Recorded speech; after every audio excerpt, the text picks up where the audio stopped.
A élevée seule dès la naissance parce qu'elle a toujours eu des problèmes avec les hommes. Elle n'a vu notre père que 2 fois.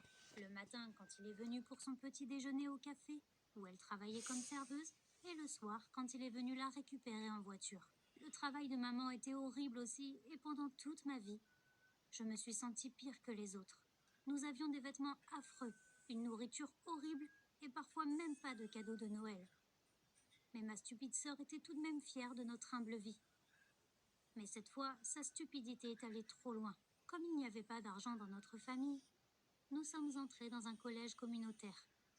J'ai choisi le tourisme comme matière principale et Sally a choisi l'art. Elle voulait changer le monde. Une fille folle. Selon moi, notre collège était dégoûtant.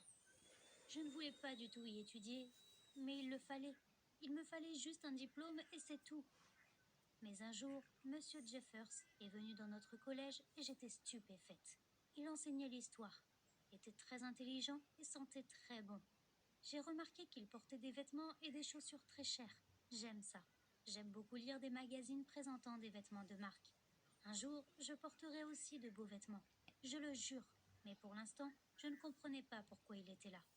Très vite, tout est devenu clair pour moi. Ma sœur, Sally, est tombée amoureuse de Monsieur Jeffers et elle a commencé à se comporter de plus en plus comme une fille stupide. Elle n'arrêtait pas de parler de lui. Rob est si beau. Bien sûr, je savais qu'elle était capable de faire des choses stupides. Mais de faire ça. Une fois, j'ai séché les cours et je me suis assise dans le jardin de l'université. Quand j'ai entendu la voix de Sally, elle embrassait Monsieur Jeffers. Elle embrassait le professeur sans retenue. Et tout s'est mis à chauffer entre eux. J'ai été choquée par ce que j'ai vu. Mais je ne sais même pas comment expliquer ce qui s'est passé ensuite. J'ai décidé de ne pas déranger les amoureux. Plus tard dans la soirée, j'ai demandé à ma sœur quel genre de liaison elle avait avec le professeur. Voulait-elle obtenir de l'argent de lui? Mais cette idiote a dit qu'elle l'aimait tout simplement. Et je l'ai cru. Surtout après ce qui s'est passé par la suite. Monsieur Jeffers a finalement demandé à me parler en privé de quelque chose de très important. Je pensais que c'était à propos de Sally, car il a demandé à me rencontrer dans un restaurant et de ne dire à personne que nous nous rencontrions. Surtout pas à ma sœur. D'après Rob, une énorme surprise m'attendait, mais je ne pensais pas qu'il était comme ça. Je rêvais depuis longtemps d'aller dans ce restaurant incroyable. Un seul plat coûtait, par exemple, tout mon budget mensuel. Je portais ma robe préférée et Monsieur Jeffers nous avait réservé la meilleure table du restaurant. Lorsque je suis arrivée, il m'a offert un énorme bouquet de fleurs et un cadeau, une paire de belles chaussures. J'étais très flattée, mais je ne suis pas stupide, contrairement à Sally. Je l'ai remercié et je suis passée directement à l'action. « Qu'est-ce que vous voulez de moi ?» lui ai-je demandé. Et Rob m'a tout avoué. Il a commencé à me dire qu'il avait eu le coup de foudre pour moi et que Sally était juste un peu amusante. C'était une honte, bien sûr, pour ma sœur, et je ne croyais pas un mot de ce que disait Monsieur Jeffers. Il utilisait trop de beaux mots, mais néanmoins, je m'en fichais. Monsieur Jeffers était un peu vieux à mon goût, mais il avait de l'argent. C'était ma chance. J'ai commencé à le voir en secret, loin de tout le monde. Il m'a demandé que personne dans ma famille ne soit au courant de notre relation. Je n'étais pas vraiment proche d'elle. Ma grand-mère était toujours là, mais elle vivait dans une ville voisine et nous nous voyions rarement. Elle s'appelait Gracie et c'est une femme très expérimentée sur le monde. Elle n'est pas très vieille non plus, puisqu'elle a donné naissance à ma mère à 14 ans. En vérité, cela a fait d'elle une femme très pragmatique. J'ai toujours trouvé drôle que je ressemble à ma grand-mère et que ma sœur ressemble à ma mère. Mais il s'avère que tout le monde dans notre famille était stupide. J'ai continué à voir le professeur, mais il n'a pas non plus quitté Sally. Quand j'ai appelé Rob pour en parler, il m'a dit qu'il nous aimait bien toutes les deux, mais que j'étais clairement la plus intelligente. Et Rob m'a donc proposé un marché.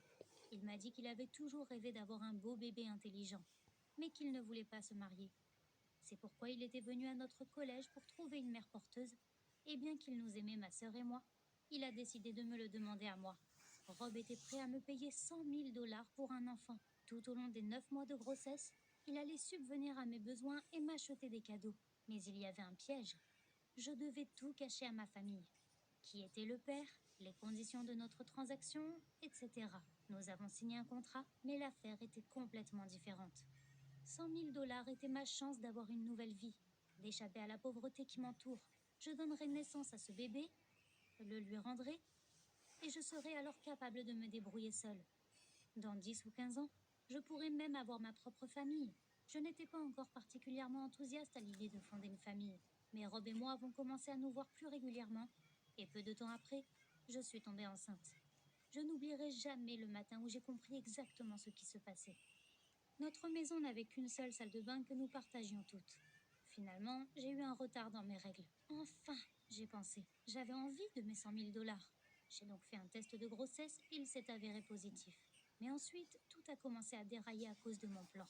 Je suis allée prendre mon petit déjeuner et qui était assise là, en pleurs? C'était Sally. Il s'est avéré qu'elle aussi était enceinte. J'ai commencé à la rassurer et elle m'a tout raconté. Monsieur Jeffers, Rob, était le père. Il s'est avéré qu'il avait menti. La situation n'était pas si simple. J'étais tombée enceinte de Rob pour l'argent, mais ma sœur était vraiment amoureuse de lui. Je ne pouvais pas lui briser le cœur avec ce que je savais, mais ensuite, tout a empiré. Notre mère n'était jamais à la maison parce qu'elle avait 3 emplois. Mais soudain, ma mère a commencé à rester à la maison. Notre frigo, normalement à moitié vide, était maintenant plein de nourriture normale. Ma mère s'était faite couper les cheveux, avait acheté de nouveaux vêtements et j'ai commencé à soupçonner que quelque chose se tramait. Mais elle n'a rien expliqué. Nous avons toutes continué à vivre nos propres vies séparées, c'est-à-dire jusqu'à ce que je reçoive une mystérieuse invitation. Elle m'indiquait seulement l'heure et le lieu, mais pas l'expéditeur. Elle donnait une adresse dans une zone rurale chic. Je suis arrivée un peu avant l'heure que l'invitation indiquait et j'ai décidé d'entrer dans la cour vu qu'elle était ouverte. À ma grande surprise, ma grand-mère était assise dans le jardin, avec Rob à ses côtés. Il lui disait quelque chose. Comment se connaissait-il? Puis, soudain, ma mère est arrivée, puis Sally. Il était clair qu'aucune de nous ne s'attendait à voir les autres. Nous avions désespérément besoin de clarifier la situation. Qu'est-ce que tout cela voulait dire? Monsieur Jeffers, Rob, a expliqué qu'il n'était pas seulement un professeur, mais qu'il était aussi employé par quelqu'un d'autre. Quelqu'un dont le but était de rencontrer les femmes de notre famille. Je me suis dit, qui pourrait bien vouloir de nous?